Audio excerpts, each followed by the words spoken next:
walawin tasala junub. Seandainya mandi seorang junub, kemudian summa kharaja keluar dari orang junub itu mani ba'dal ghusli, setelah mandi. Qala Abu Hanifah wa Ahmad in kana ba'dal bauli wala ghusl. Jika keluarnya mani itu setelah kencing, wala ghusla, maka tidak wajib.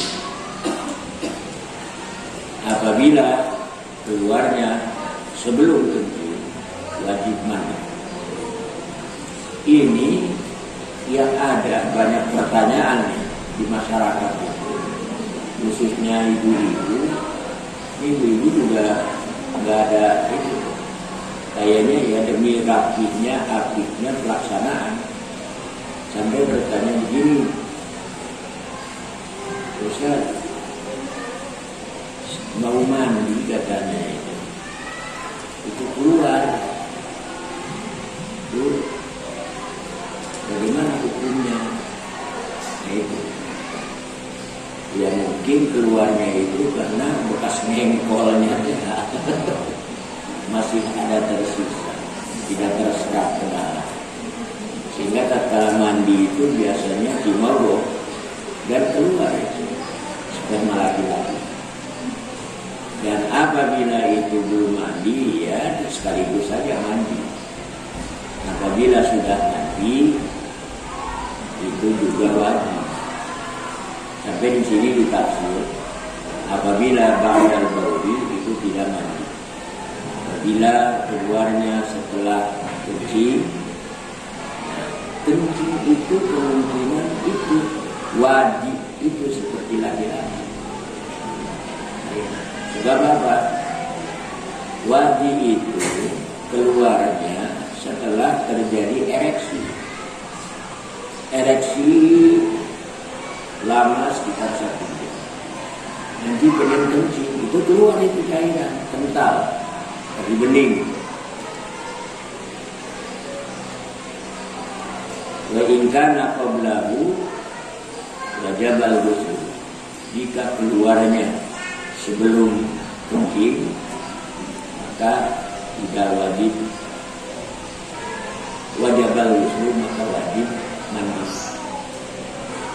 Jadi dianggap kalau yang setelah kencing itu berarti ada hal yang baru. Tapi kalau yang setelah kencing dianggap adalah wajib. Najis hukumnya, tetapi tidak wajib mandi. Wa qala Syafi'i biwujubil ghusli mutlaqan. Pendapat Imam Syafi'i, berkata Imam Syafi'i, wajib mandi secara mutlak, baik keluar setelah kencing maupun keluar sebelum kencing. Enggak, ini bekas pakai, baik laki-laki maupun perempuan. Bekas pakai. Umumnya biasanya adalah pada kaum perempuan. Bekas pakai itu kalau mau mandi biasanya diurut di sini dulu mandi. Bukan jadi mandi, bukan jadi mandi.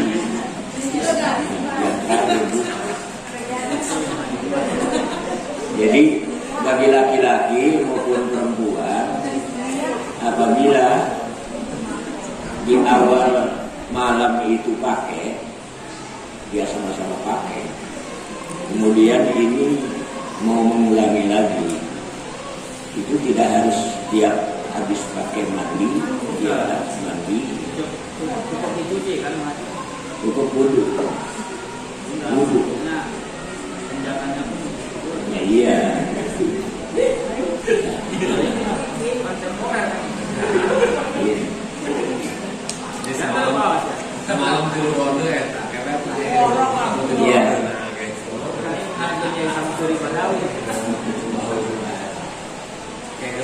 di sana menyatakan kalau 3 kali pakai ini cukup, 1 kali mandinya di akhir karena sedikit air. Bagi di kita nggak apa, jadi diselingi dengan wudhu dulu. Ya, setelah dicuci wudhu.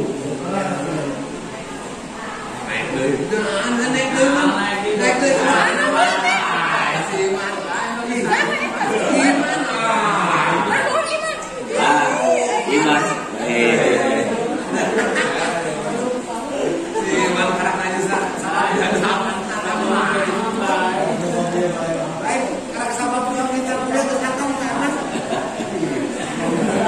Itu efek nonton YouTube.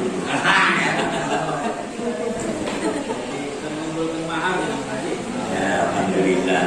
Mudah-mudahan. Wa qala Malik la ghusla alaihi mutlaqan. Menurut Imam Malik tidak harus mandi. Iya, meskipun laki-laki, perempuan bekas pakai kemudian keluar sisa-sisanya gitu. Ya, tidak wajib mandi kedua kalinya. Ini agak sering ditanyakan itu, khususnya kaum ibu-ibu, karena mungkin pengalaman dia. Tapi alhamdulillah ibu-ibu yang nanya itu tidak ditutupi oleh rasa malu, tapi demi sesuatu yang benar menurut itu. Ini jelas. Dan kita menjelaskannya juga tidak langsung. Ini. Itu yang sering itu adalah tanyakan setelah mandi katanya kan beres tuh. Kan pengen kencing. Itu kadang cairan dulu yang keluar, baru air kencing. Itu bagaimana hukumnya? Ya udah, cebok untuk air kencing aja. Gak usah mandi. Dan ini kalau menjelaskan ini di masyarakat atau di istri-istri kita, khawatir dengan begitu itu dia terhantui, negatif dan mungkin. Kalau mau sholat itu masih berpikir, wajib mandi berarti nggak boleh sholat kalau nanti kalau menjelaskannya hasil pengajian di sini bisa disampaikan pada yang lain. Wa khurujul mani bi tadaffuqin wa ghairu tadaffuqin. Keluarnya mani itu bisa dengan tadaffuq, memancar. Wa ghairu tadaffuqin, dan ada yang tidak memancar. Bagaimana kuat dan lemah setrumnya. Iya. Pancaran cahaya dari kalau dan ini yang di dalam Sahih Muslim itu pernah ditanyakan kepada Rasulullah dari sahabat perempuan, ya Rasulullah, bagaimana mengetahuinya bahwa air mani itu keluar dengan memancar, sedangkan kami tidak mendapati air mani yang keluar dari aku itu memancar. Jadi menyundul doang gitu. Memancar keluar enggak. Jadi prinsipnya tadabbur atau tidak tadabbur tetap wajib mandi. Karena dasarnya inzalul mani atau khurujul mani.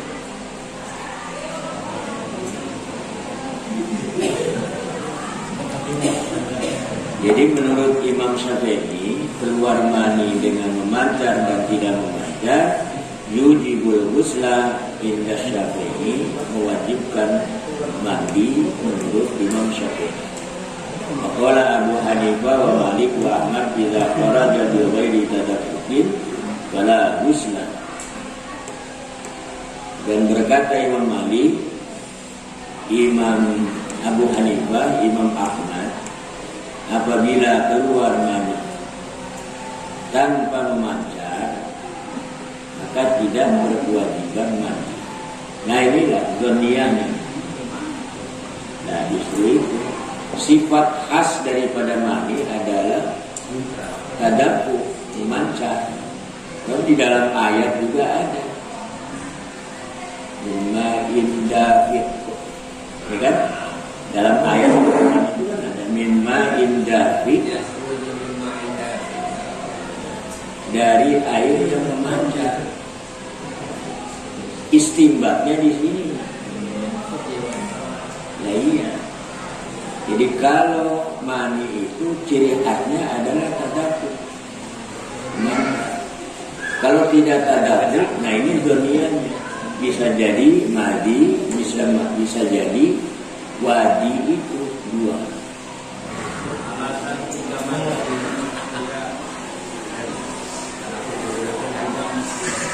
Nanti ya diberi tadabbur. Karena di dalam Al-Quran mimma yakhruju min ma'in dafiq yakhruju min baini sulbi wa tara'ib. Ciri khas mani itu adalah tadabbur. Jadi kalau tidak tadabbur di sini bisa jadi bahwa yang keluar itu adalah seperti Imam Ali radhiyallahu anhu yang pernah ditanyakan.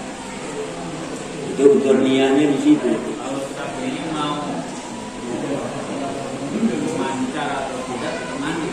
Nah, apabila ada sifat lain, ada sifat lazat itu.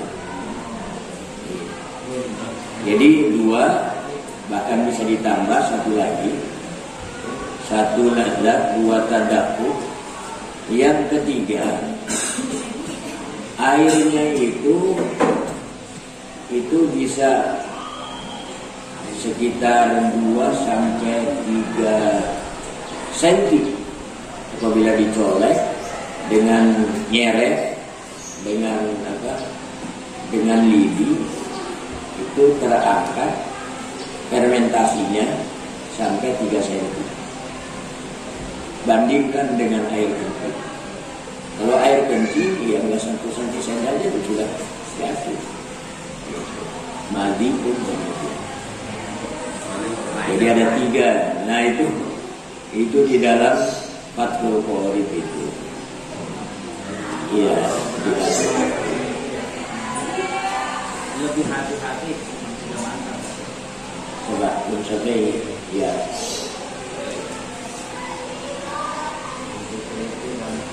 Semacam begini. Pada satu saat seseorang tidur. Ketika jam 3 atau jam 4 didapatilah kainnya itu, sarungnya itu basah. Dia terus mengingat. Mimpi enggak? Iya, mimpi nikmat itu enggak. Hujan yang mengakibatkan datangnya air bocor enggak. Tapi kenyataannya basah kainnya. Nah itu menghadapi masalah yang begitu itu kita harus tenang, harus putus. Mimpi enggak, hujan enggak, tapi didapati kain basah. Sudah nyatakan bahwa itu adalah wadi atau madi. Ya, lebih cenderungnya kepada madi. Kain itu tidak boleh dipakai sholat karena hukumnya najis. Dan apa yang terkena dulunya dengan basahan itu, dengan basahan di kain itu, ya harus dibersihkan karena hukumnya najis. Itu ininya. Apa? Tidak mesti seluruhnya. Iya. Yang terkena itu basahnya itu. Itu mau sekali itu memahami. Kita mau percaya cairan. Nah iya. Mengurangi kelembapan saya. Dan percaya.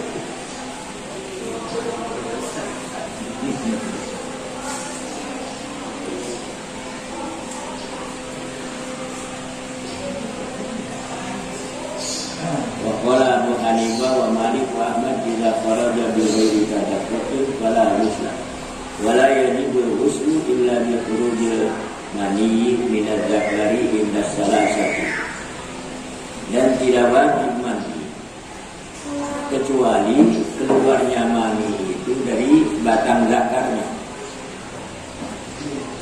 Lah emang ada yang keluar dari selain dari itu? Ada. Itu Nabi Allah Yusuf alaihi salam tatkala saling tarik, yang menarik itu adalah Zulaihanya. Itu dalam cerita falam maqudda min duburin fasadaqat wa hiya minal kadhibin fasadaqat wa huwa minal kadhibin. Jadi tatkala berhadapan begitu itu, ya Nabi juga manusia, ada syahwat, tetapi terjaga syahwatnya ini sampai memancar dari sini. Dari ramu-ramunya memancar air mani, dan itu tidak wajib mandi. Nah di sini nih satu persoalan yang langka, akan tetapi dihukumi sama seperti keluarnya mani. Jadi di sini sepakatnya indas salasa, tidak wajib mandi keluarnya mani apabila keluar dari selain zakarnya. Misalnya melalui ramu, melalui organ tubuh yang lain. Berarti ada yang berpendapat waqala Ahmad idza fakkara aw nadara fa ahassa binti qalil min ad-duri ila al-ifrin wajib al-ghusl.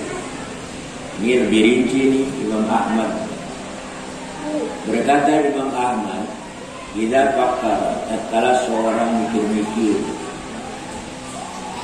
aw nadara atau melihat objek, melihat objeknya objek perempuan atau gambar perempuan atau gambar hidup di film,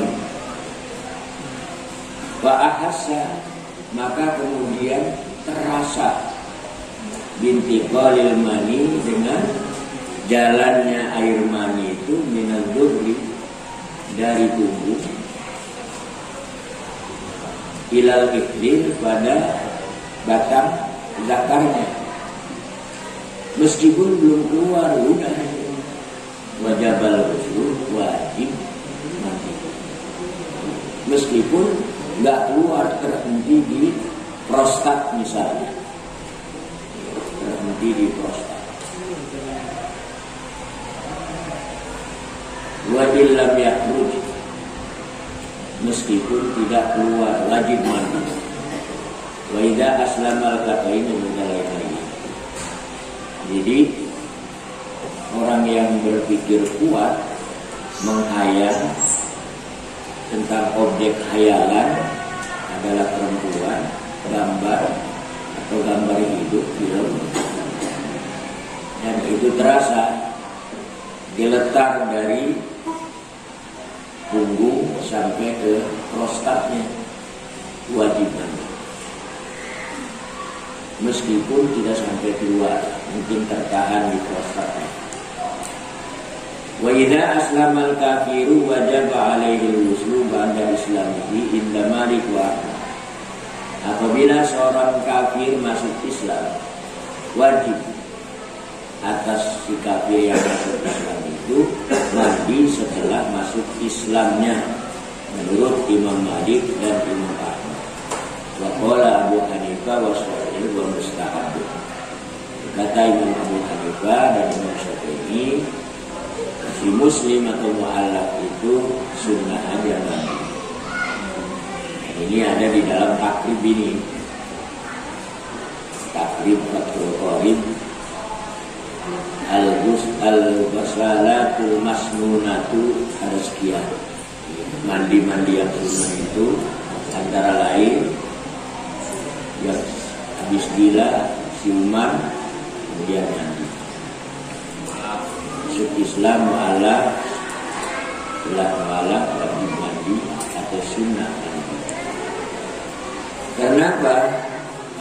Karena sebelum Islam dia itu mandinya, tapi mandi ada, mandi sore dan pagi, nggak diniati. Dan itu nggak diniati yang di samping meskipun diniati juga nggak bakal ngefek pada hukum. Kebanyakan tidak ada niat,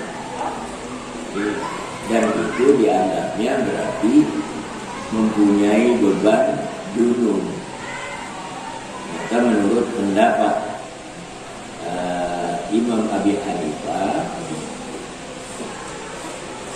Imam Malik dan Imam Ahmad bin Hanbal wajib mandi. Kalau Abu Hanifah, Imam Abi Hanifah dan Imam Syafi'i pendapatnya mustahab, disunahkan.